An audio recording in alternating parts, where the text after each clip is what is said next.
এই প্রতিরক্ষা বিশ্লেষক ব্যাখ্যা করে বলেন, শুধু এইচজিভি দ্রুত গতিতে চলে তা নয়, এগুলো পথের মধ্যে আচমকা দিক বদল করে, এঁকে বেঁকে এগোয় এবং সাধারণ ব্যালিস্টিক ক্ষেপণাস্ত্রের মতো পূর্বানুমানযোগ্য পথে চলে না।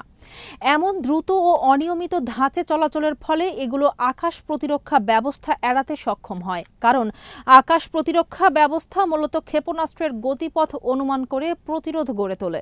ক্রুজ ক্ষেপণাস্ত্র গতিপথ বদল করতে পারে এবং এগুলো প্রতিরোধ করা কঠিন হয়ে পড়ে, বলেন মিরন। ইরানের অস্ত্রভাণ্ডারে আছে হেভেইজেহ সহ বিভিন্ন ধরনের ক্রুজ ক্ষেপণাস্ত্র। ইসরায়েলের বিরুদ্ধে হামলায় এ ধরনের ক্ষেপণাস্ত্রও ব্যবহার করেছে দেশটি। এগুলো ব্যালিস্টিক ক্ষেপণাস্ত্রের তুলনায় কম উচ্চতায় ধীর গতিতে উড়ে যায়, অনেকটা চালকবিহীন বিমানের মতো। এ কারণে এগুলো রাডারে ধরা কঠিন হয়।